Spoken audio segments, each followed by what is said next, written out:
வணக்கம் சொந்தங்களே. இப்போது நேரலையில் உங்களை சந்திப்பதில் மிகுந்த மகிழ்ச்சி.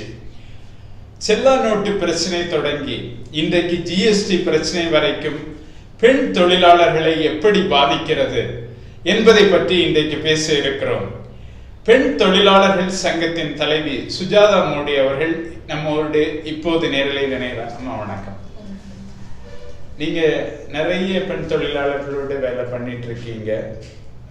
நாங்கள் கூட பல செய்திகளை அந்த செல்லா நோட்டு பிரச்சனை இருந்தபோது போட்டோம்.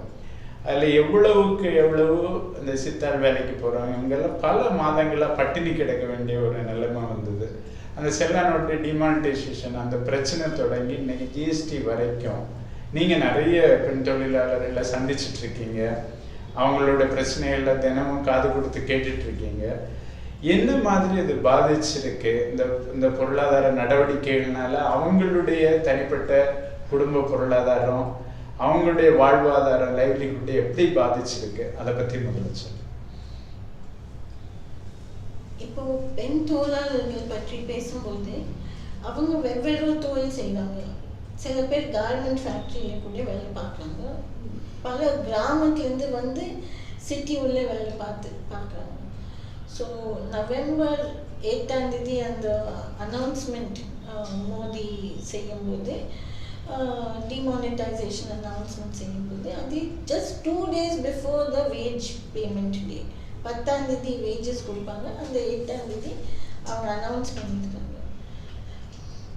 அந்த சிச்சுவேஷனில் பணக்காரனுக்கு டெபிட் கார்டு இருக்கும், ஏடிஎம் இதெல்லாம் இருக்குது. அவங்க பேமெண்ட் பண்ணுறதுக்கு நெட் பேங்கிங். ஸோ அவங்களுக்கு கேஷ் எக்கானமி அந்த அளவுக்கு அவங்க யூஸ் பண்ணுறது இல்லை. ஏதோ பொருள் வாங்கணும் கூட அவங்க கார்டு வச்சு பொருள் வாங்கலாம். ஆனால் சாதாரண தொழிலாளிக்கு அவங்க கரெக்டாக 8 10 கேஷ் வாங்கிட்டு அவங்க வீட்டுக்கே ஏதோ மாதம் செலவுகளுக்கு அவங்க பண்ணலாம். அது பெரிய அதிர்ச்சி. திடீர்னு அவங்களுக்கு சுத்தமாக காசு இல்லை. அண்ட் இருக்க காசு 500 1000 அதை வச்சு அவங்களுக்கு எந்த சேஞ்ச் இல்லாமல் இருந்தாங்க. ஒரு 500 ரூபாய் நோட்டில் நீங்கள் போய் ஒரு பொருள் வாங்கலாம். ஆனால் அதுக்கு பதில் சேஞ்ச் வராது. ஸோ அந்த தொழிலாளிக்கு அந்த நேரம் யூ கேனாட் இமேஜின். அதிகமான பசங்களெல்லாம் பட்னியோடு தான் போனாங்க. யாரும் உண்டியில் வச்சிருக்க காசு கூட எடுத்துகிட்டு போய் சாப்பிட்றதுக்கு பார்த்தாங்க.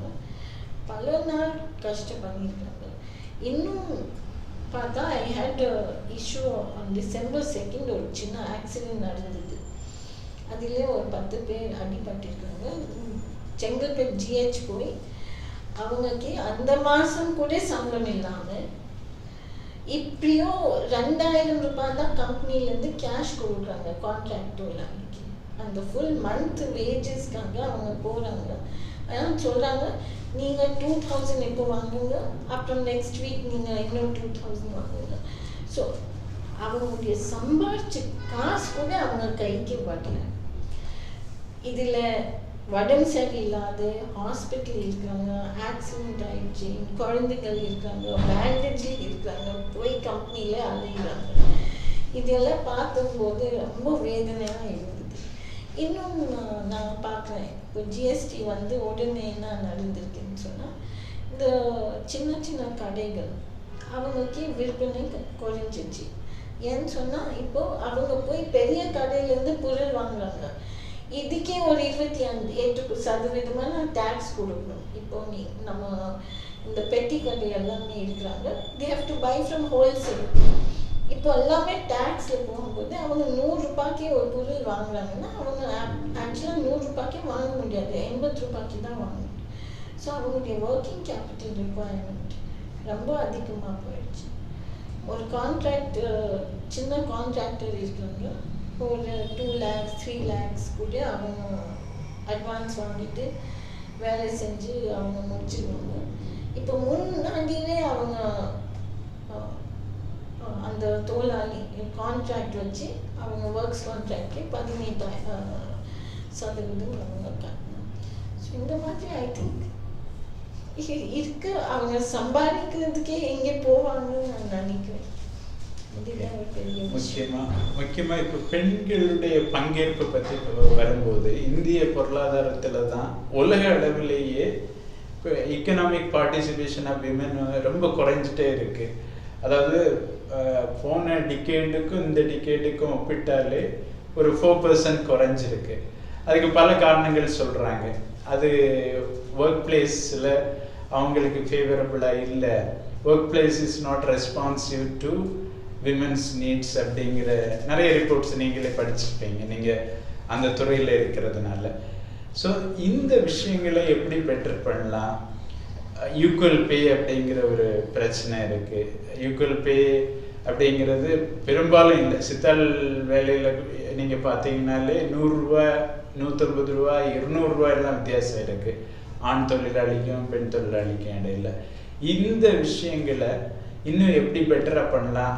எப்படி எக்கனாமிக் இண்டிபெண்டன்ஸ் விமனை சாத்தியப்படுத்தலாம்? பொருளாதார சுதந்திரம் வந்தால் தான் நாடும் இன்னும் வளரும், பெரிய டெவலப்மெண்ட் வரும், ஜிடிபி ஏதோ $1 trillion வளரும்னு சொல்கிறாங்க பெண்கள் நிறைய வேலை பார்த்தாங்கன்னா.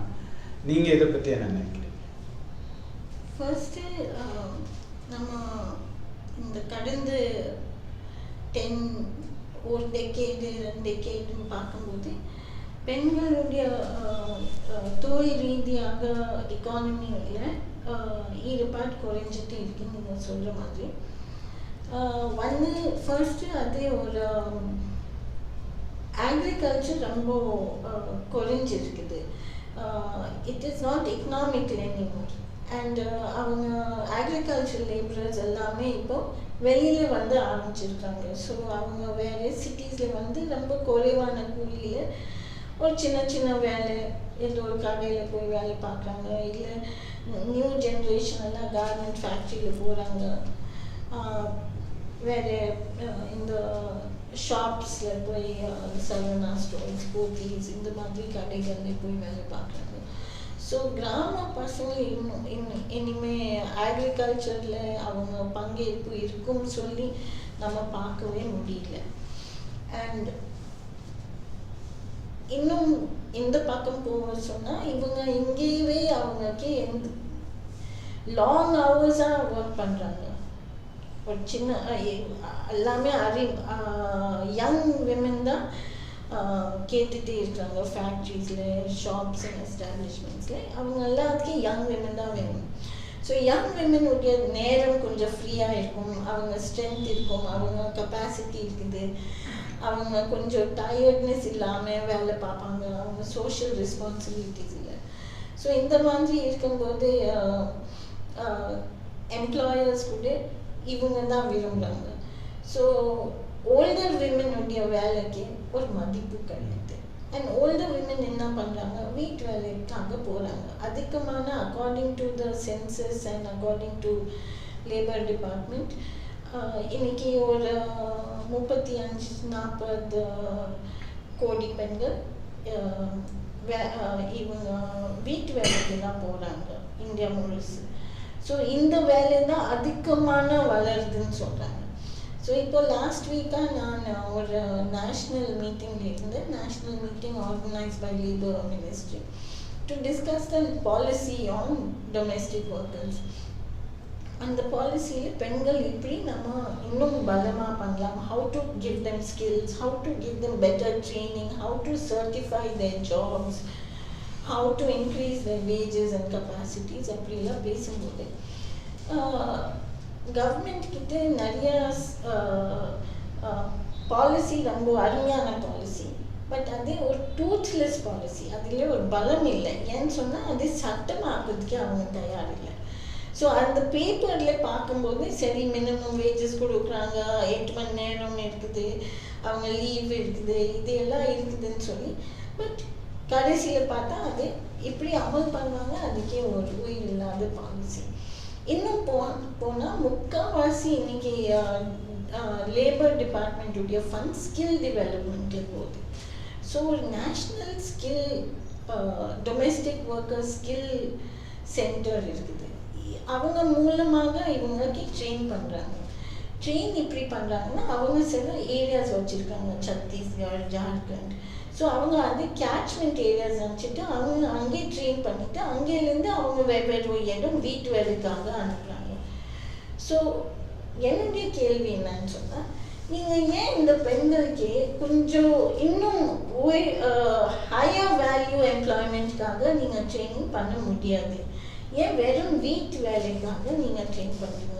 You are just focusing on the demand from the middle class and the city. இவங்களுக்கு இந்த சின்ன வயசுல இப்போ they are only 18, 19, 20 years old. You must give them skills of being plumber, electrician, or you can give them like some operator. These are the kind of employment you could give. But industry is not willing to support that, and they only want to improve transform these village girls and tribal girls into domestic workers. So அதை நான் question பண்ணியிருக்கேன். இன்னும் அவங்க அந்த skills சொல்லும்போது இப்படி skills கொடுக்குறாங்கன்னா, ஒரு பகுதியில் பெண்கள் எல்லாமே 12 hours skills கொடுக்குறாங்க. 12 hoursனால் in 1 week 2 hours they will give them skills and certify them. Certificate in அவங்க they have been certified as domestic worker. So I asked him, 12 hours, what skills will you be able to give them? Then we teach them how hygiene, we are teaching them how to be polite to their employers. நம்ம எல்லாமே வெவ்வேறு தொழில் சங்கத்திலேருந்து India முழுசு போகும்போது எல்லாத்தையும் அந்த நிமிஷமே hall சைலண்டாக ஆயிடுச்சு. இவ்வளோ பெரிய ஷாக். யூ ஆர் டெல்லிங் வீட்டு வேலை தொழிலாளிகளுக்கு ஒரு more than 10-15 years சொல்கிறீங்க, சட்டம் உருவாக்குறோம், உங்களுக்கு வசதி கொடுப்போம், உங்களுக்கு பாதுகாப்பு கொடுப்போம்னு சொல்லிட்டு இதெல்லாம் ஏமாற்றி இப்போ நீங்கள் சொல்கிறீங்க you are teaching me politeness. இவங்கவே வாய் பேச முடியாது, ஒரு லீவ் கேட்க முடியாது, ஒரு வேலை எப்படி அவங்க முடியாமல் இருந்தால் கூட சொல்ல முடியாது. எக்ஸ்ட்ரா ஒர்க் கொடுத்தா கூட அவங்க எக்ஸ்ட்ரா ஒர்க் வாங்கிட்டு அவங்களுக்கு பே பண்ணுறதில்லை. இந்த பெண்களுக்கு நீங்கள் பொலைட்னஸ் காட்டுறீங்க, அவங்க தான் சுத்தம் சுகாதாரம் பண்ணுறாங்க, அவங்களுக்கே ஹைஜீன் சொல்கிறீங்க. We said you are only subsidizing employer. நீங்கள் முதலாளிக்காக தான் வேலை பார்க்குறீங்க. இந்த ஸ்கில் அண்ட் லேபர் டிபார்ட்மெண்ட்டு பெண்களுக்காக, பெண் தொழிலாளிக்காக வேலை பார்க்கல. So what you are saying about equality will come. எப்போ ஈக்குவாலிட்டி வரும்னா, ஒர்க் ஃபோர்ஸ்லேயே நீங்கள் பாதி பேர் பெண்களாக இருப்பாங்க. ஸோ இன்றைக்கி சித்தாலாம் இருக்கிறாங்க, சித்தால் இப்படின்னா அவங்க ஒரு கொத்தனார் ஆக முடியாது. நீங்கள் விமன் ஒர்க்கர்ஸும் ஒரு செகண்ட் கிளாஸாக நம்ம சிட்டிசன்ஸாக நினைக்கிறோம். அவங்க இது முடியாது அப்படின்னு சொசைட்டி பார்க்குறது ஒரு பக்கம். கவர்மெண்ட்டில் இருந்து எந்த பாலிசிஸ் ஆஃப் ஈக்குவாலிட்டி கிடையாது. ஸோ அந்த கவர்மெண்ட் மேலே நம்ம கான்ஸ்டிடியூஷன் படி அவங்க நமக்கு ஈக்குவல் ஸ்டேட்டஸ், ஈக்குவல் ஆப்பர்ச்சுனிட்டிஸ் உருவாக்கணும்னு சொன்னால் தட் இஸ் நாட் ஹேப்பனிங். இப்போ கவர்மெண்ட் சைடு இந்த மாதிரியான பிரச்சனைகள் இருக்குது. அதை தொடர்ந்து உங்களை மாதிரியான சங்கங்கள், பெண் தொழிலாளர்கள் சங்கங்கள், அமைப்புகள் தொடர்ந்து பேசிகிட்டு இருக்கீங்க.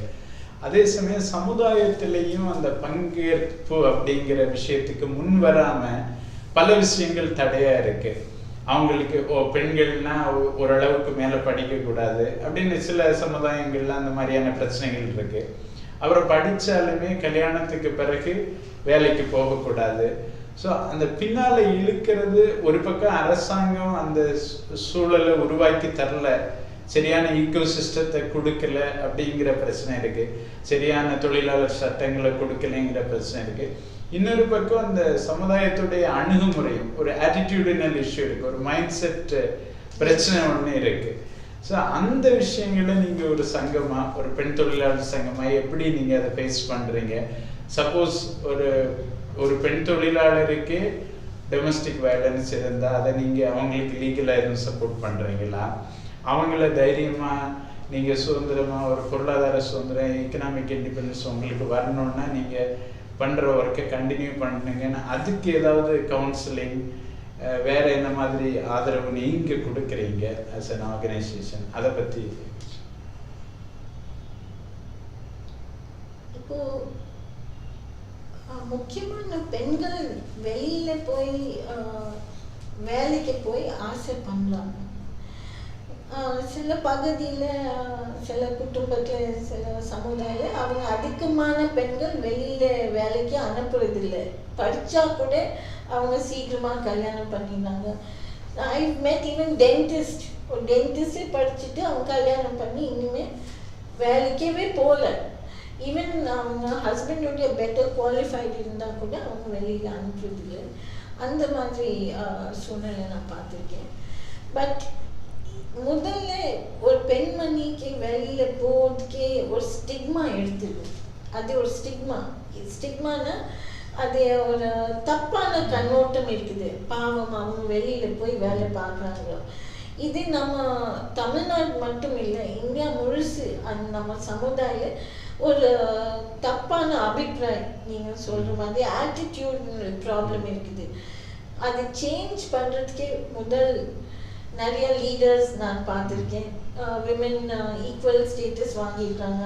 இப்போ நான் யோசிக்கும் போது ஐசிஐசி பேங்குடைய சேர்பர்சன் இருக்காங்க, அவங்க சந்தா கோச்சர், இப்போது இந்திரா நூயி அவங்க பெப்சியில் போயிருக்காங்க. அவங்க இப்படியோ கம்ப்ளீட் கிளாஸ் சீலிங் சொல்கிறாங்க, அது பிரேக் பண்ணிவிட்டு வெளி உலகம்ல போய் ஒரு ஈக்குவலாக டு மென் இருக்காங்க. அவங்களுக்கே குடும்பத்துலேருந்து ஃபுல் சப்போர்ட் இருக்குது. அவங்க ஹஸ்பண்டோ எல்லாமே சப்போர்ட் பண்ணி அவங்க ஃபேமிலி சப்போர்ட் இருக்குது. ஆனால் இந்த மாதிரி சப்போர்ட் அனைத்து பெண்களுக்கே இல்லை. இது நம்ம மீடியா மூலமாக, நம்ம பெண் தொழிலாளர் சங்கம் மூலமாக அதே நம்ம கண்டிப்பாக சப்போர்ட் பண்ணுறோம். எந்த ஏரியாவில் இருந்தாலும் சரி, வி ஆர் ஆல்வேஸ் என்கரேஜிங். நீங்கள் இன்னைக்கு கூட பெண்கள் இருக்காங்க போய் கல்யாணம் பண்ணுறாங்கன்னு சொன்னால் கூட நம்ம எப்போவுமே சப்போர்ட் பண்ணணும். நீங்கள் போய் கல்யாணம் பண்ணுங்க, உங்கள் குழந்தையெல்லாம் வந்த பிறகு come back to work. We யூனியனில் மெம்பர்ஸாக இருக்கிறாங்க இளம் வயது பெண்கள் எல்லாமே கார்மெண்ட் ஃபேக்ட்ரிஸில். அவங்க என்கரேஜ் பண்ணுறோம்.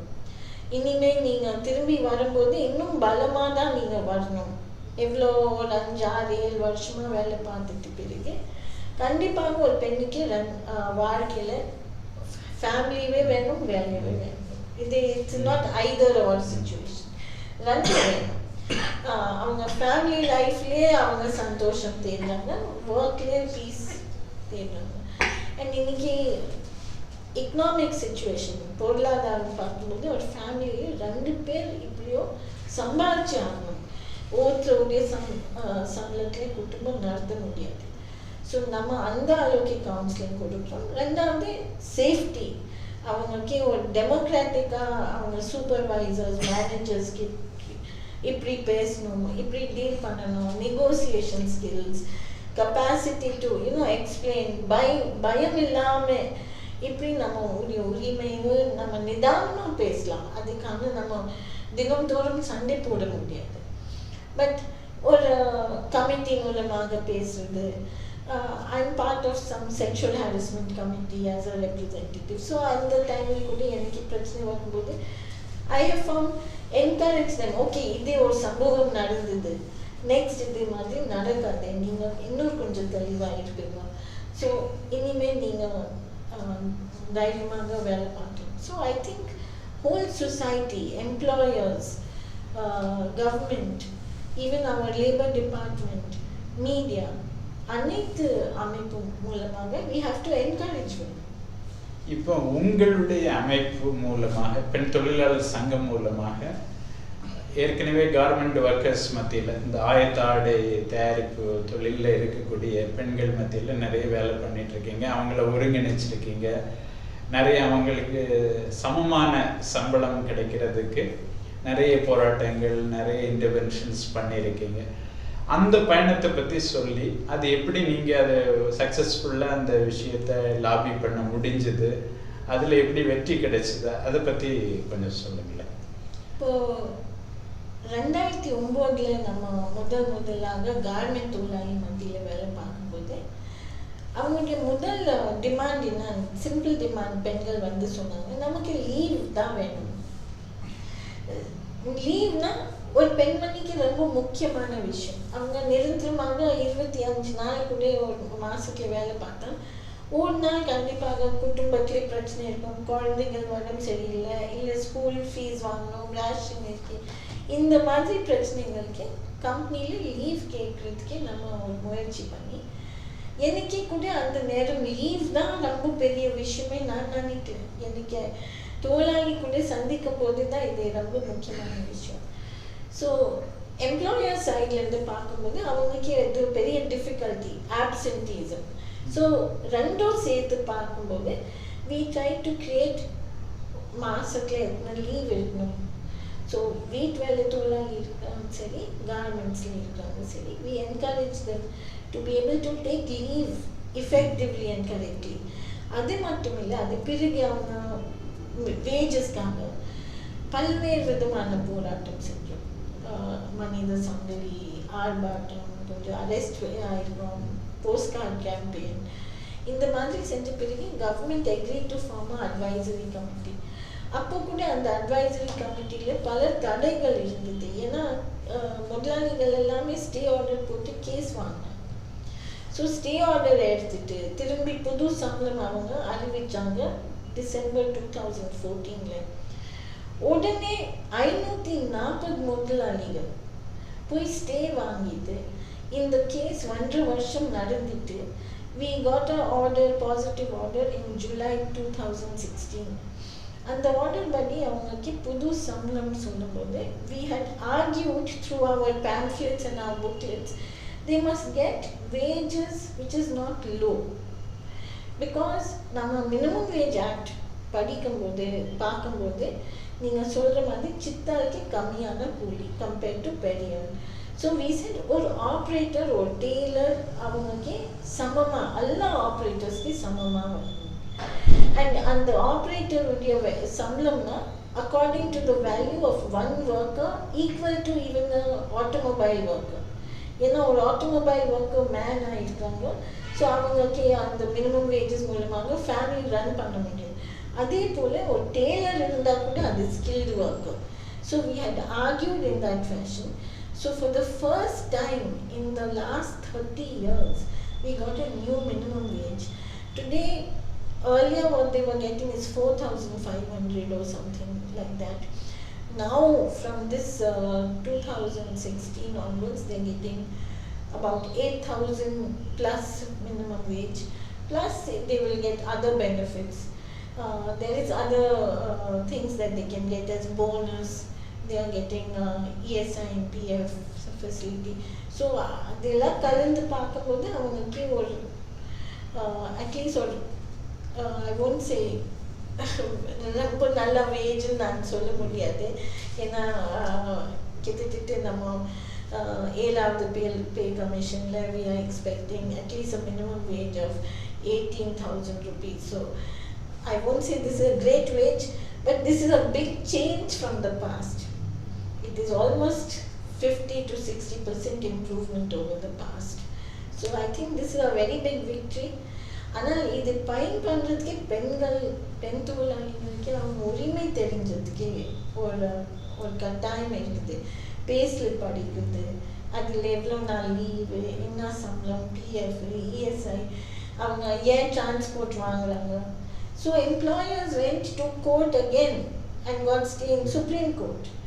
Some employers have used it to levy transport costs on the workers, to nullify இப்போ அந்த சம்பளமே திரும்பி பழைய மட்டத்துக்கு கொண்டு வர்றதுக்கு அவங்க முயற்சி பண்ணிகிட்டே இருக்காங்க.